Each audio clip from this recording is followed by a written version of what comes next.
ছেলে ছেলে জেনা করে, মেয়ে মেয়ে জেনা করে, এর নাম হলো সমকামী। সমকামী গুনাহ যারা করতেছে লুত সম্প্রদায়, এজন্য এদেরকে শাস্তি দেওয়া হবে। সমকামিতা সবথেকে বড় জঘন্য এক অপরাধ, গুনাহ ইসলামের ভিতরে। এই দেখেন শাহবাগে একদল জঘন্য অপরাধী সমকামিতার পক্ষে তারা মিছিল করতেছিল। দেখেন নাই, ইউটিউবে দেখেন নাই? সমকামিতা অর্থাৎ এরা মেয়ে মেয়ে বিবাহ করবে, ছেলে ছেলের বিবাহ করবে। দেখেন তো অবস্থাটা কি। শরীয়তের বিধানে আছে, যারা সমকামী করবে, সমকামী উভয়কে পাথর মেরে ধ্বংস করে দেওয়া হবে। ধরা পড়ে তো ছেলে ছেলে জেনা করেছে, মেয়ে মেয়ে জেনা করেছে, শাস্তি হলো এদেরকে পাথর মেরে ধ্বংস করে দেওয়া উভয়কে। এটা হলো আযাব। সেই অভ্যাস ছিল লূত নবীর বংশের ভিতরে, সম্প্রদায়ের ভিতরে। আমরা এই জন্য এসেছি যে এই লূত নবীর সম্প্রদায়কে ধ্বংস করে দেব এই অপরাধের কারণে। এখন বলে যে এটা নিয়ে বলে, আচ্ছা যদি কোন গ্রামে 400 জন মানুষ দিনদার থাকে, তাহলে কি আপনারা সেই গ্রামকে ধ্বংস করে দিবেন? না। কি বলে? না, 400 জন মানুষ দিনদার হবে, সেখানে সবাইকে ধ্বংস করা হবে না।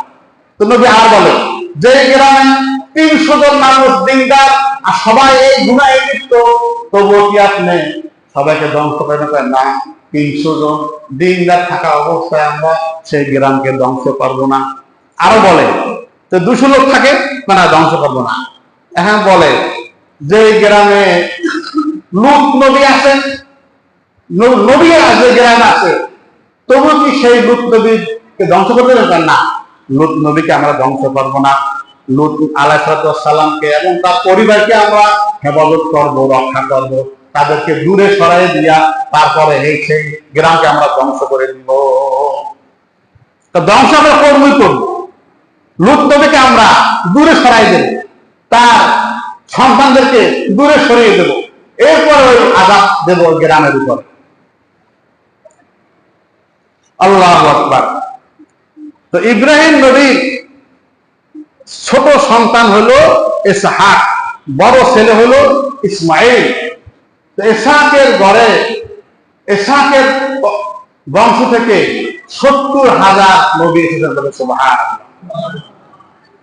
এই বংশে 70,000 নবী এসেছে, কিন্তু ইসমাইল নবীর বংশে কোন নবী আসেনি।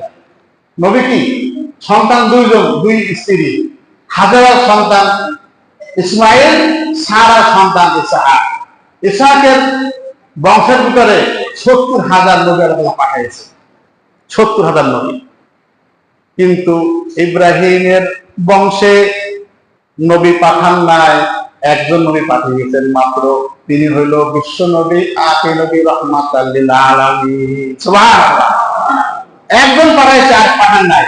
একজন সবার সর্দার, ঠিক না বেটি?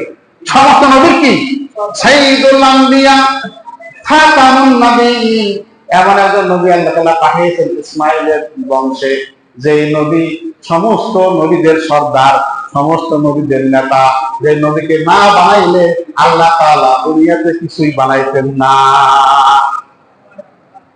তো ইসহাকের সন্তান আবার 2 জন, একজন হইল ইয়াকুব আর একজন হইল ঈস আলাইহিস সালাম, 2 জন ছেলে। এখন একদিন ইব্রাহিম নবী ইসহাক নবী বলতেছেন যে, সন্তানেরা শোনো, আমার একটু হরিণের গোশত খাইতে মন চাচ্ছে। কি গোশত বলেন? কি গোশত? হরিণের গোশত।